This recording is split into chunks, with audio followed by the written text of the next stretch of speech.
Muraho neza nshuti bakundwa, mbibutse ko turi gusoma igitabo ubutumwa ku basore. Tugeze ku cyigisho cya kabiri cyitwa guhamagarwa kw'abasore. Imana ishaka ko abasore bahinduka abantu bafite ibitekerezo bihamye, bakaba biteguye kugira icyo bakora mu murimo we w'icyubahiro, kandi bakaba bakwiriye guhabwa inshingano. Imana irahamagara abasore bafite imitima itanduye, b'abanyambaraga kandi b'intwari, ndetse biyemeje kurwana kigabo mu rugamba ruri imbere yabo, kugira ngo babashe guhesha Imana icyubahiro kandi baheshe umugisha ikiremwamuntu. Iyo aba basore bigaga Bibiliya, bagacubya ibyifuzo byabo byuzuyemo ubuhubutsi, kandi bagatega amatwi ijwi ry'Umuremyi n'Umucunguzi wabo, ntibabana amahoro n'Imana gusa, ahubwo nabo ubwabo bakwisanga bahawe icyubahiro kandi bashyizwe hejuru. Basore nkunda, kumvira inama n'amabwiriza byo mu ijambo ry'Imana bizabahesha inyungu z'iteka ryose, kuko ari iby'agaciro katagerwa kuri mwe.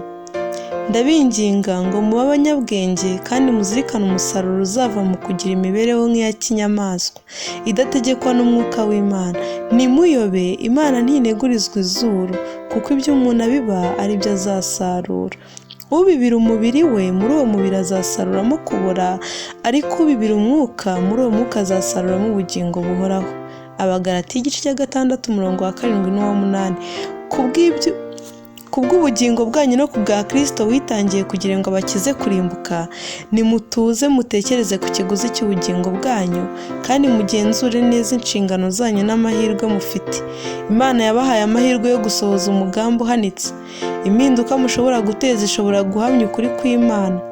Mushobora kuba abakorana n'Imana mu murimo ukomeye w'agakiza ka muntu. Guhamagarwa intego ihanitse. Iyo aba basore banyurwaga n'intego ihanitse bahamagariwe, nimutekereze neza ku nzira munyuramo, nimutangire umurimo wanyu mufite intego ihanitse kandi yera, kandi mwiyemeze ko kubw'imbaraga y'ubuntu bw'Imana mutazigira mutandukira ngo muve mu nzira yo gukiranuka. Nimutangira kunyura mu cyerekezo kiyobya, intambwe yose muzatera izaba yuzuyemo akaga n'amakuba, kandi muzakomeza kugenda muteshuka inzira y'ukuri, umutekano no kunesha. Mukeneye ko ubwenge bwanyu bwongerwa imbaraga, n'imbaraga zanyu z'iby'imico mbonera zigakangurwa n'imbaraga y'Imana. Umurimo w'Imana usaba imbaraga z'ubugingo zo ku rwego ruhanitse, kandi mu byerekezo byinshi by'umurimo w'Imana harimo ubukene bwihutirwa bw'abasore bize. Hakenewe abantu bashobora gushinga umurimo wo gukora mu mirima yagutse kandi yeze, ubu ikaba igeze igihe cy'isarurwa. Abasore bafite ubushobozi busanzwe kandi bitangira umurimo w'Imana batizigamye, batandujwe n'ingeso mbi no kwihumanya.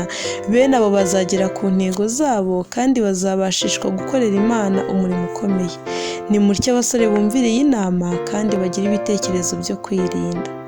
Mbega uburyo hari abasore benshi bapfushije ubusa imbaraga Imana yabahaye, bazikoresha mu by'ubupfapfa no kuvuyarana no gusayisha.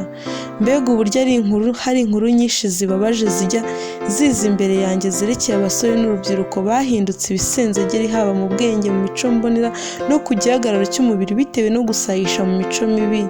Imibiri yabo muri rusange yarangiritse, kuba ingirakamaro kwabo mu buzima biragwabira bikomeye bitewe no gusayisha mu binezeza bibi.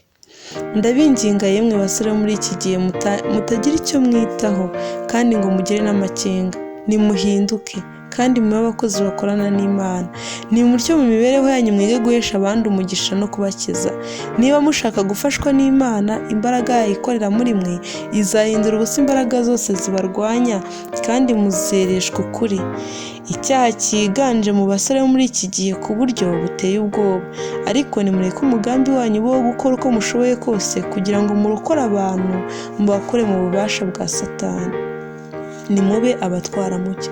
Nimujyane umucyo aho mujya hose, mwerekane ko mufite imbaraga mu migambi mugira, mwerekane ko mutari abantu batazi gufata icyemezo kandi batwarwa mu buryo bworoshye n'ibitekerezo bireshya by'abo bifatanya nabo babi. Ntimukagiye mupfa guhita mwemera ibitekerezo by'abatubaha Imana, ahubwo mujye mushaka kugarura abantu mu nzira nziza no kurokora abantu bakava mu kibi. Nimusenge kandi mu mwuka w'ubugwaneza no kwicisha bugufi, mwemeze abivuguruza ubwabo. Umuntu umwe ukijijwe agakurwa mu kinyoma kandi akagezwa munsi y'ibendera rya Kristo, azatuma mu ijuru haba umunezero kandi ashyirisha inyenyeri ku ikamba rinejeje. Kubw'imbaraga ihindura iterwa no kubaha Imana kwe, umuntu wakijijwe azageza abandi ku kumenya agakiza, bityo umurimo uzaguka kandi bizahishurwa ku munsi w'urubanza byonyine nibyo bizagaragaza ubugari bw'umurimo yakoze. Ntimuzigere mushidikanya gukorera Uwiteka bitewe n'uko mwatekereza ko mushobora gukora ibintu bike. Ibike mukora mubikorane ubudahemuka, kuko Imana izakorana n'umuhati wanyu. Izandika izina ryawe mu gitabo cy'ubugingo, kuko ukwiriye kwinjira mu munezero wa Databuja. Ni mutyo dusaba Uwiteka dukomeje, tumusabe kongerwa abakozi, kuko imirima yeze ikaba igeze igihe cy'isarura. Umusaruro ukaba ari mwinshi, nyamara abasaruzi bakaba ari bake. Mukunda ibitekerezo byagutse. Abasore bakwiriye kugira ibitekerezo byagutse n'imigambi iri mu bwenge, kugira ngo amahirwe bafite bayabyaze umusaruro ukomeye, kandi bagire kumurikirwa n'ubutwari byakoreshaga abigishwa. Intumwa Yohana aravuga ati, ndabandikiye basore, kuko mufite imbaraga kandi ijambo ry'Imana rikaguma muri mwe, mukaba mwaranesheje wa mubi. Yohana, urwandiko rwa mbere rwa Yohana, igice cya 2 umurongo wa 14. Urugero rwo hejuru rwashyizweho n'abasore, rwashyizwe imbere y'abasore, kandi Imana irabararikira kuza bagakorana nayo. Abasore babikuye ku mutima kandi bishimira kwigira mu ishuri rya Kristo bashobora gukorera Umukiza umurimo ukomeye baramutse gusa bumviye itegeko ry'umugaba w'ingabo, nk'uko ryumvikana mu ngabo kugeza muri iki gihe cyacu rigira riti, mube abagabo nyabagabo mwikomeze. Urwandiko rwa mbere rw'Abakorinto, igice cya 16 umurongo wa 13. Mugomba kuba abagabo n'abagore bagendana n'Imana mwicishije bugufi. Abagabo bazahagarara imbere yayo mu gihagararo cyanyu cya kigabo Imana yabahaye, mutarangwa mwinenge no guhumana kose bituruka ku gutwarwa n'irari ry'ibinezeza byangiza b'iki gihe turimo. Mugomba kuba abagabo bazakoza isoni ibinyoma byose no gukiranirwa kose. Mube abagabo bazahangara kuba abanyakuri n'intwari, bakazamura ibendera risize amaraso ry'igikomangoma Emmanuel. Impano zanyu ziziyongera igihe muzikoreshereza Umwami wacu, kandi uwabaguze igiciro kitagerwa azafata ko ari iz'agaciro. Ntimukagire ubwo mwicarira ngo mwirengagize kugira icyo mukora, bitewe gusa nuko mudashobora gukora ikintu gikomeye cyane, ahubwo mukora icyo mubona mushoboye gukora cyose, mugikorane ubwitonzi n'umurava. Guhamagarirwa kwiyandikisha mu ngabo z'Umukiza. Kristo arahamagara abakorerabushake biyandikisha bakajya munsi y'ibendera rye, kandi bakazamura ibendera imbere y'isi. Itorero rikennye cyane ubufasha bw'abasore bazatanga ubuhamya bukomeye. Abasore bazakorana umurava wabo bagakangura imbaraga zigenda bigura intege z'ubwoko bw'Imana, bityo bakongera imbaraga z'itorero mu isi. Hakenewe abasore bazarwanya imiraba yo gutwarwa n'iby'isi, kandi bakarangurura ijwi ryabo barwanya gutera intambwe za mbere zigana mu gusahisha mu bibi n'ingeso mbi. Ariko mbere ya byose, abasore bakwiye gukorera Imana kandi bakitangira umurimo wayo. Bagomba kweza urusengero rw'ubugingo mw'ibihumanya byose, kandi bakimika Kristo mu mitima yabo. Ubwo nibwo bazabashishwa gushyira imbaraga mu muhati wabo wa Gikristo, kandi bazagaragaza ishyaka ryuje ubwuzu mu guhendahendera abantu kwiyunga na Kristo. Mbese abasore bacu ntibazitaba ubutumire bwa Kristo ngo maze basubize bati, ndi hano Mwami numa?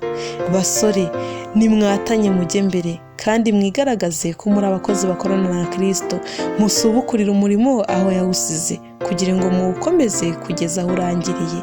Iby'ingenzi biranga imico. Imana ntitegeka urubyiruko kutagira imigambi.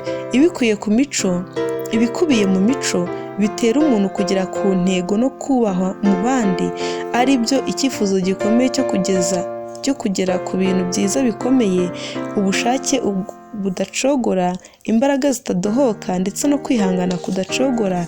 Ibyo byose ntibigomba kuburizwamo. Amen.